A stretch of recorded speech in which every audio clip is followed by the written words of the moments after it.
어머니가 남긴 낡은 반지 하나, 우물물에 씻은 반지 안쪽에는 소름 끼치는 글자가 새겨져 있었고, 그 의미를 알게 된 순간 며느리는 무너져 울었습니다.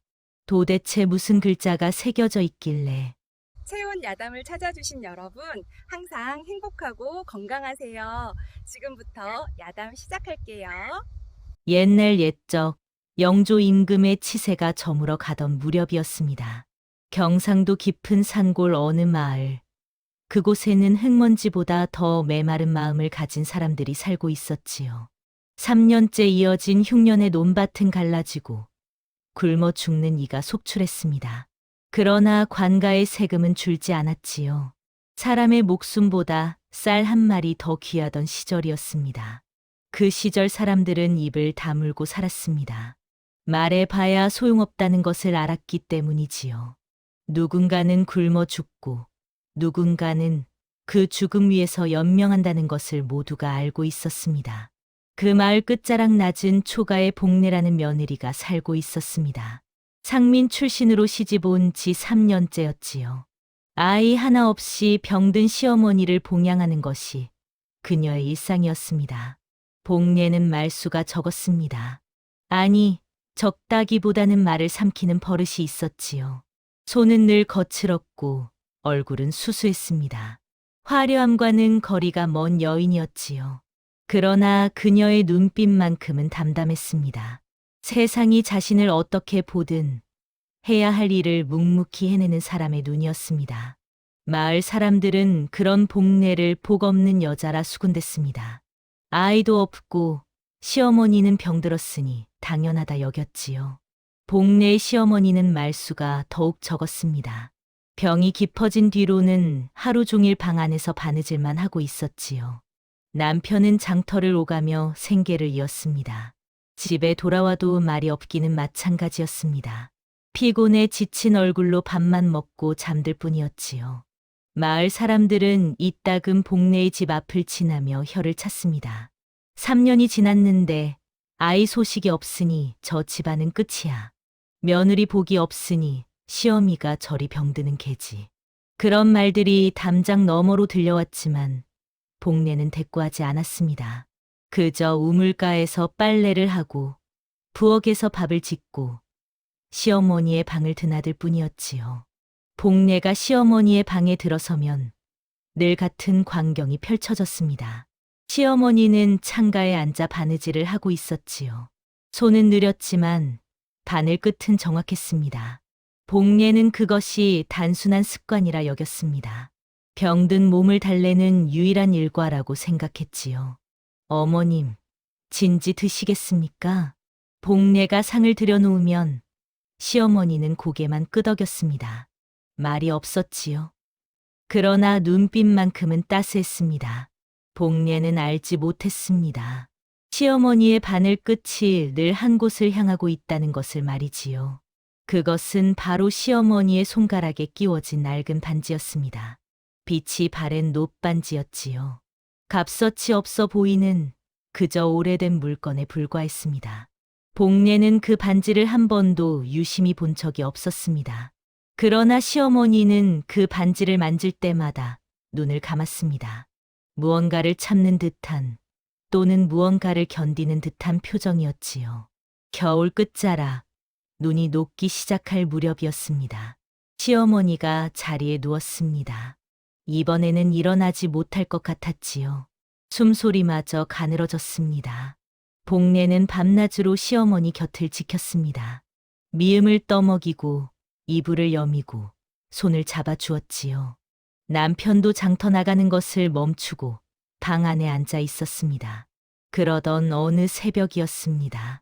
시어머니가 가느다란 손으로 복례의 손을 붙잡았습니다. 그리고 천천히 자신의 손가락에서 반지를 빼냈지요. 그 낡은 놋반지를 복례의 손바닥에 쥐어주었습니다. 아무 말도 하지 않았습니다. 그저 복례의 눈을 바라볼 뿐이었지요. 그리고 시어머니는 눈을 감았습니다.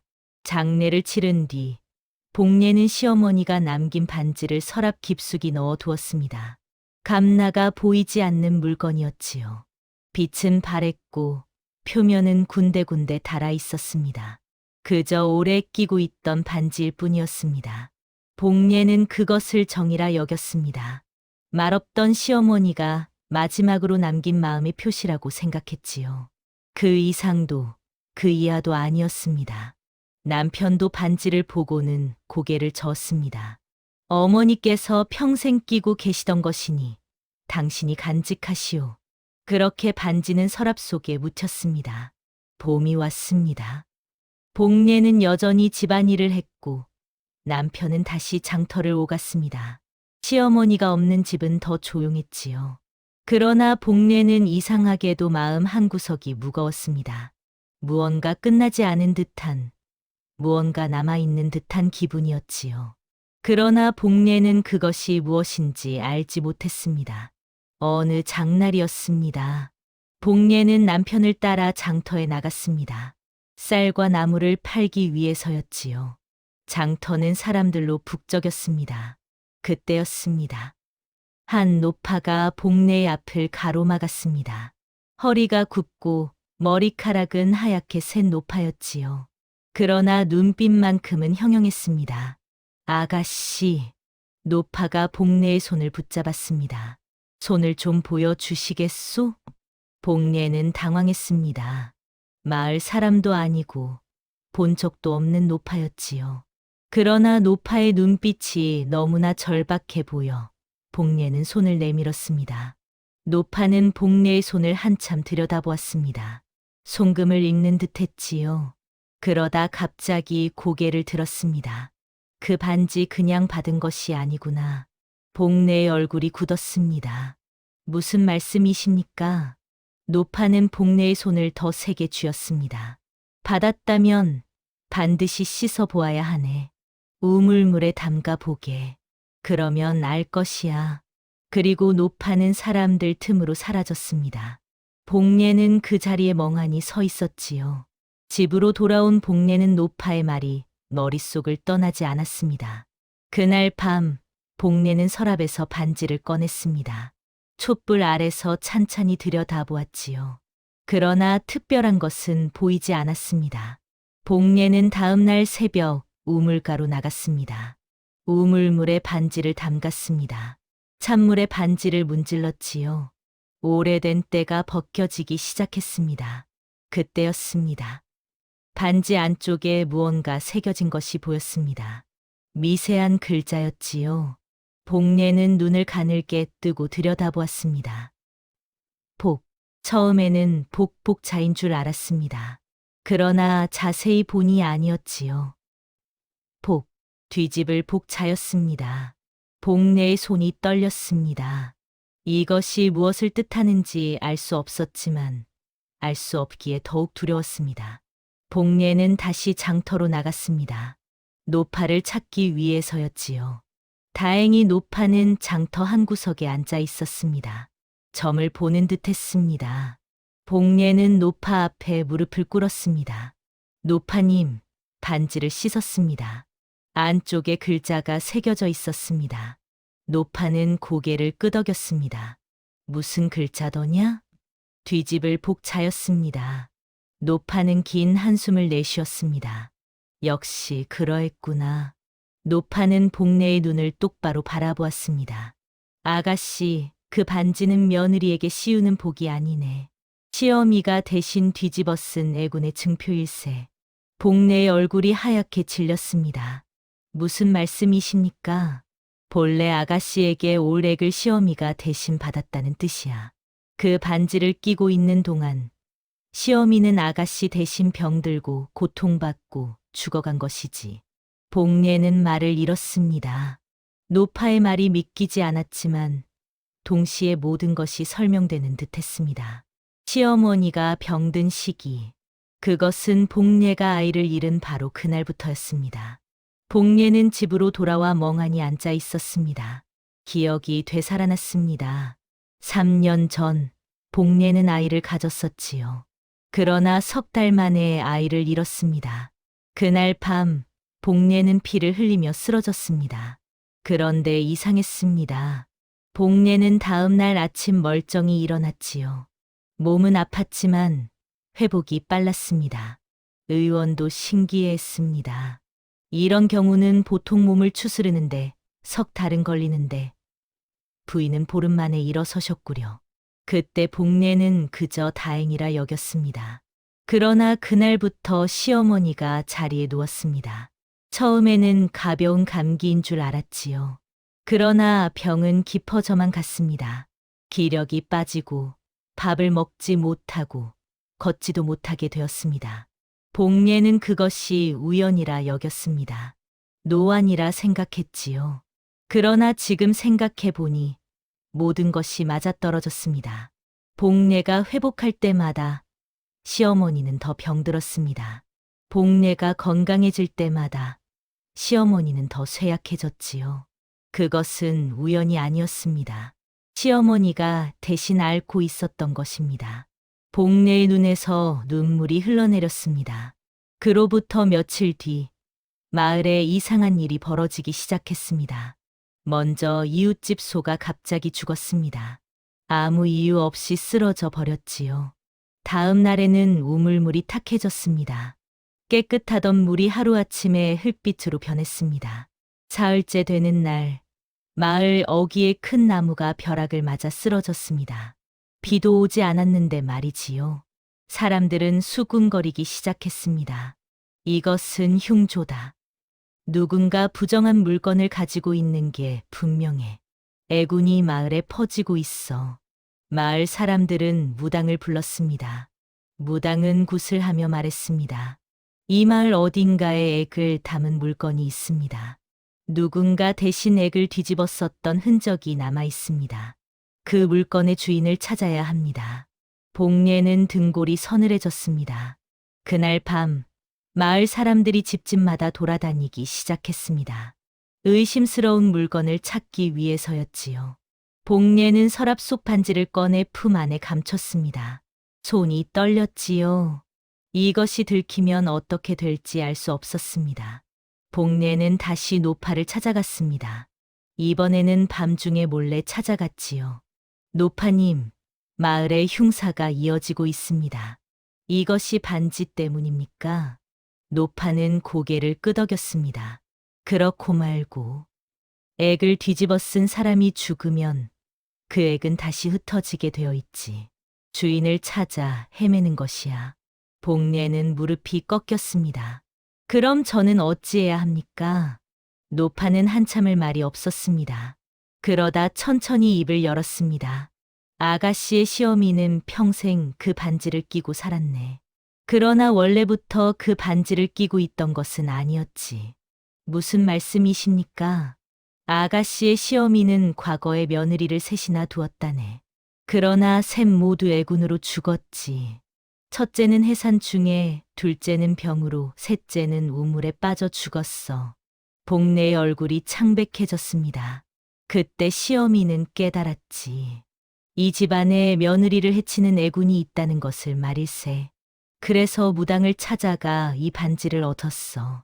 며느리 대신 액을 받기 위해서였지. 노파는 복례의 손을 잡았습니다. 아가씨만은 살리고 싶었던 거야. 그래서 3년 동안 그 고통을 혼자 견뎠던 것이네. 복례는 집으로 돌아와 주저앉았습니다. 그리고 처음으로 소리 내어 울었습니다. 밥상 위에 침묵, 말없이 건네던 옷, 창가에서 바느질하며 보내던 눈길, 그 모든 것이 사랑이었습니다. 복례는 몰랐습니다. 시어머니가 얼마나 아팠을지, 얼마나 고통스러웠을지를 말이지요. 그러나 시어머니는 한 번도 원망하지 않았습니다. 아프다는 말도 힘들다는 말도 하지 않았습니다. 그저 묵묵히 며느리를 지켰을 뿐이었지요. 복례는 생각했습니다. 나는 시어머니를 위해 무엇을 했던가? 밥을 짓고 빨래를 하고 약을 다려드렸습니다. 그러나 그것뿐이었지요. 마음을 나눈 적은 없었습니다. 시어머니의 고통을 알아차리지 못했습니다. 복례는 자신이 너무나 부끄러웠습니다. 시어머니는 목숨으로 복례를 지켰는데 복례는 그것조차 몰랐습니다. 복례는 품 안에 반지를 꺼내 들었습니다. 촛불 아래서 반지를 바라보았지요. 낡고 초라한 반지였지만 이제는 그 무게가 느껴졌습니다. 다음 날 복례는 다시 노파를 찾아갔습니다. 노파님, 이 반지를 어찌해야 합니까? 마을의 흉사를 멈추려면 어떻게 해야 합니까? 노파는 깊은 한숨을 내쉬었습니다. 방법은 두 가지뿐이네. 말씀해 주십시오. 첫째는 반지를 땅에 묻는 것이야. 그러면 애군도 함께 묻히지. 그러나 노파는 말을 끊었습니다. 그러나 어찌 됩니까? 시어미의 혼이 저승으로 가지 못하고 떠돌게 되네. 액을 다 갚지 못한 채 죽었으니 혼이 편히 쉬지 못할 것이야. 복례의 가슴이 철렁 내려앉았습니다. 둘째 방법은 무엇입니까? 노파는 복례를 똑바로 바라보았습니다. 아가씨가 그 반지를 다시 끼는 것이네. 제가요? 그렇네. 이 반지는 단순한 액마기가 아니야. 피로 맺은 인연을 끊는 대신 목숨으로 이어주는 금기구이세. 아가씨가 반지를 끼면 시어미가 받았던 액을 아가씨가 대신 받게 되지. 그러면 시어미의 혼은 편히 쉴 수 있고 마을의 흉사도 멎을 것이네. 복례는 입술을 깨물었습니다. 그럼 저는 어찌 됩니까? 노파는 대답하지 않았습니다. 침묵이 대답이었지요. 복례는 집으로 돌아와 밤새 잠을 이루지 못했습니다. 반지를 끼면 자신이 병들 것입니다. 시어머니처럼 서서히 쇠약해지고 결국 죽게 될 것이지요. 반지를 끼지 않으면 시어머니의 혼이 떠돌 것입니다.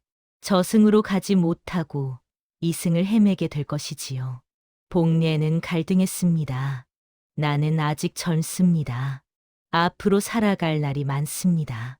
아이도 낳고 행복하게 살 수 있습니다. 그러나 동시에 다른 목소리가 들렸습니다. 시어머니는 당신을 위해 3년을 고통 속에서 살았습니다. 당신은 그 은혜를 저버릴 수 있습니까? 복례는 머리를 쥐어뜯었습니다.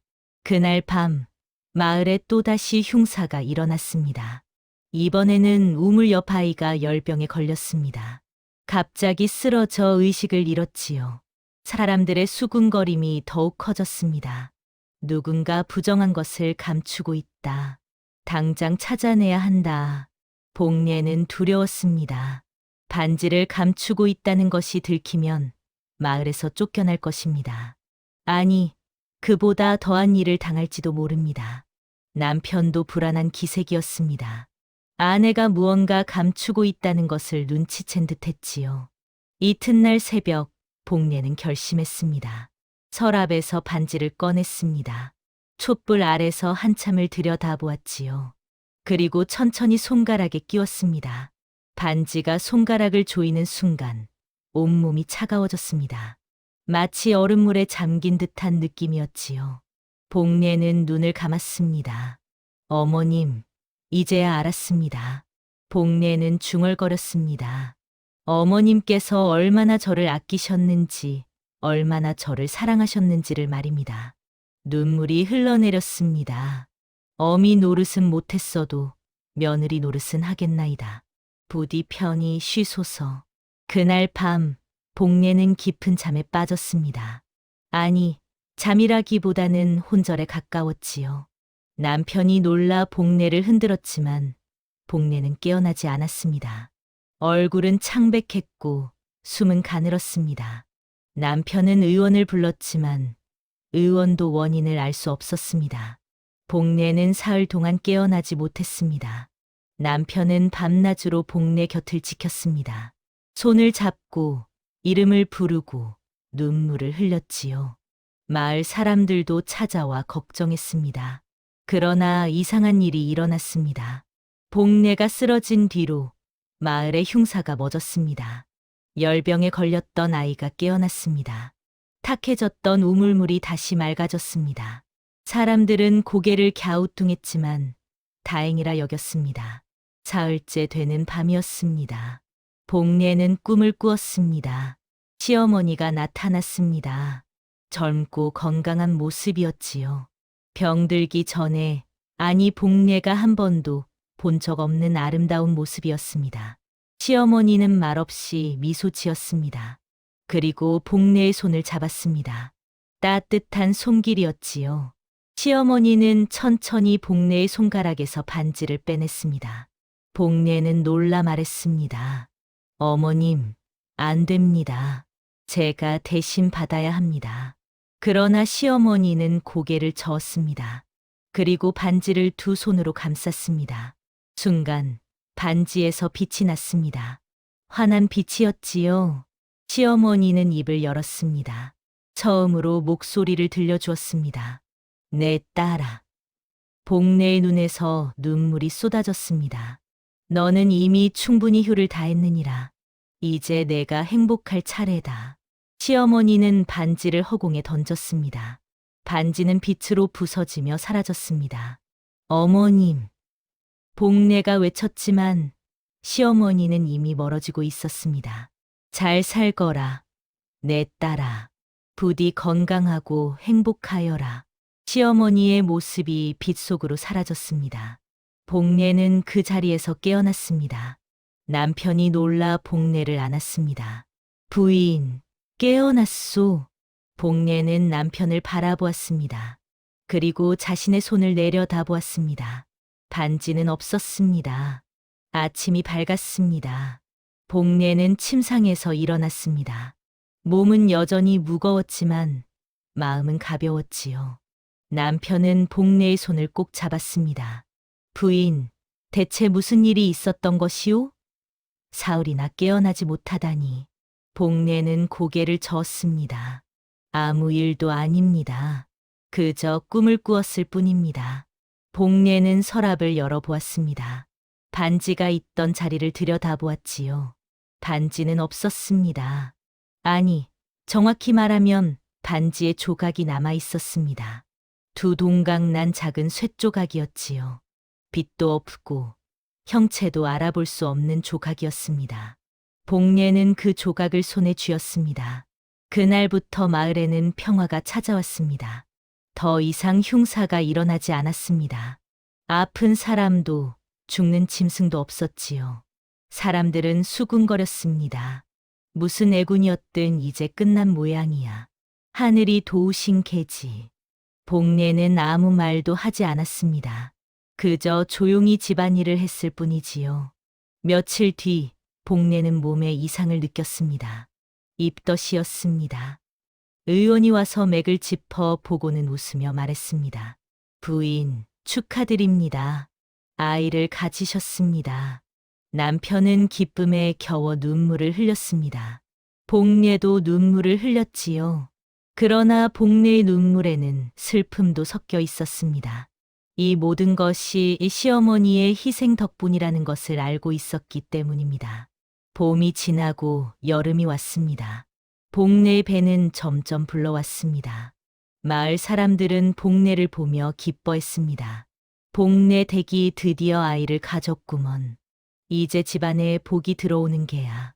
더 이상 아무도 복내를 복 없는 여자라 부르지 않았습니다. 오히려 복내를 존중했습니다. 남편도 복내를 더욱 아꼈지요. 복내는 마을 사람들에게 친절했습니다. 어려운 집에 쌀을 나누어 주고 아픈 사람을 돌보았습니다. 시어머니가 그러했듯이 말이지요. 어느 날 복내는 노파를 다시 만났습니다. 장터에서 우연히 마주쳤지요. 노파는 복내의 배를 보며 미소 지었습니다. 잘 해결했구나. 복내는 고개를 숙였습니다. 노파님 덕분입니다. 노파는 고개를 저었습니다. 아니네. 아가씨의 마음 덕분이야. 그 마음이 하늘을 감동시킨 것이지. 노파는 복내의 손을 잡았습니다. 시어미의 사랑을 알아준 것만으로도 충분하네. 그 마음을 아이에게 물려주게. 그러면 대대로 복이 이어질 것이야. 노파는 그렇게 말하고는 사람들 틈으로 사라졌습니다. 복내는 그 자리에 서서 한참을 노파가 사라진 곳을 바라보았습니다. 가을이 왔습니다. 복내는 건강한 아이를 낳았습니다. 아들이었지요. 남편은 기쁨에 겨워 마을 사람들을 모두 불러 잔치를 열었습니다. 복내는 아이를 안고 시어머니의 산소로 향했습니다. 산소는 마을 뒤편 작은 언덕에 있었습니다. 소나무 아래 조용히 자리 잡고 있었지요. 복례는 산소 앞에 무릎을 꿇었습니다. 그리고 아이를 시어머니께 보여드렸습니다. 어머님, 손자입니다. 건강한 아들을 낳았습니다. 바람이 불어왔습니다. 소나무 잎이 바스락거렸지요. 복례는 품속에서 비단 보자기를 꺼냈습니다. 그 안에는 반지 조각이 들어 있었습니다. 복례는 산소 앞에 작은 구멍을 팠습니다. 그리고 비단 보자기째 조각을 묻었습니다. 어머님, 이제 모든 것이 끝났습니다. 부디 편히 쉬소서. 복례는 흙을 덮으며 눈물을 흘렸습니다. 어머님, 이제야 알았습니다. 복례는 혼잣말처럼 중얼거렸습니다. 사랑은 말로 하는 것이 아니라는 것을, 희생은 드러내지 않아도 반드시 남는다는 것을. 복례는 아이를 안고 일어섰습니다. 그리고 산소를 향해 깊이 절을 올렸습니다. 하늘은 맑았고 바람은 따스했습니다. 복례는 산을 내려오며 생각했습니다. 이 아이가 자라면 시어머니의 이야기를 들려주어야겠다고 말이지요. 말없이 사랑했던 할머니의 이야기를, 목숨으로 며느리를 지켰던 할머니의 이야기를 말입니다. 그리고 복례는 다짐했습니다. 자신도 시어머니처럼 말없이 사랑하는 사람이 되겠다고 말이지요. 옛말에 이런 말이 있습니다. 100마디 말보다 한 번의 행동이 낫고 100번의 행동보다 한 번의 희생이 낫다. 말하지 않는 사랑이 가장 깊을 수 있으며 희생은 드러나지 않아도 반드시 남습니다. 진정한 사랑은 화려한 말이 아니라 조용한 희생 속에 있는 것이지요. 다음 영상을 만나보시려면 좋아요와 구독을 눌러주세요. 그럼 더 재미있는 영상으로 찾아뵙겠습니다. 모두 행복한 하루 보내세요.